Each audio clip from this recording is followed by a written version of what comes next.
Think about a waterway that handles 20% of the entire world's freshwater flow. You would expect a massive infrastructure network built around it. Yet, along its entire path, the Amazon River does not have a single bridge crossing it. Zero. The logistics of building one are physically impossible because of its sheer scale. In some areas, the river stretches 10 kilometers wide, and during peak seasons, it can expand to nearly 100 kilometers across. Getting around in this roadless terrain means playing entirely by the river's rules, which is why local communities rely completely on boat travel. This map highlights an ongoing geographical debate. Even with modern satellite technology, cartographers still cannot agree on the river's true source, resulting in length estimates that swing wildly between 4,200 and 7,000 kilometers. When you look at all of these extreme variables, you quickly realize the Amazon operates completely outside standard geographical expectations. To understand how it got this way, we have to look back 80 million years. Originally, the ancient Proto-Amazon flowed east, dumping its water directly into the Pacific Ocean. Then, a massive tectonic collision violently thrust the Earth upward, creating the towering Andes Mountains right across the water's path. Blocked by this new mountain wall, the water swelled across the continent into a giant inland freshwater sea. Millions of years later, an ice age dropped global ocean levels. The immense pressure forced the trapped water to carve a permanent U-turn westward to the Atlantic. The modern waterway we see today exists because it was forced to adapt to a continent-crushing geological event. But looking at the surface only gives you half the picture of this immense basin. In 2011, researchers discovered the Hamza River, a colossal hidden body of water flowing deep underground, perfectly parallel to the main river above.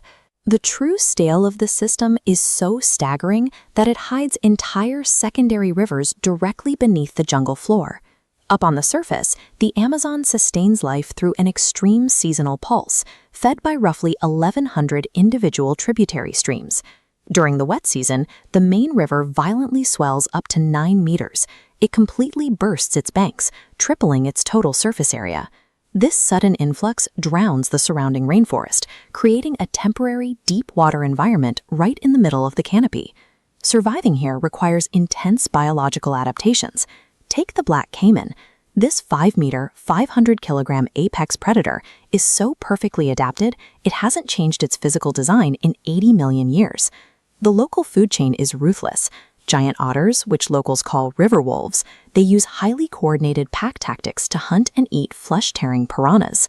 Yet, amid the predators, you also have the Amazon river dolphin, a unique biological shapeshifter that starts its life green and turns a striking, vibrant pink as it ages.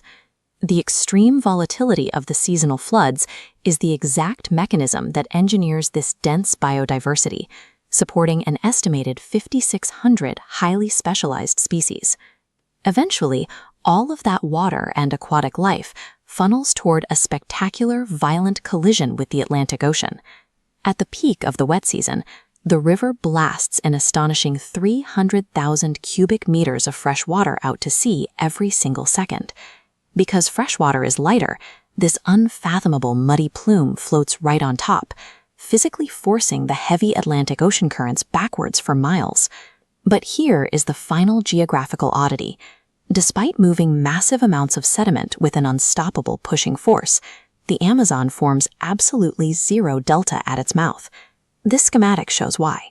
The fierce lateral currents of the Atlantic instantly snatch up and wash away all the incoming silt and dirt, permanently preventing a delta from taking shape.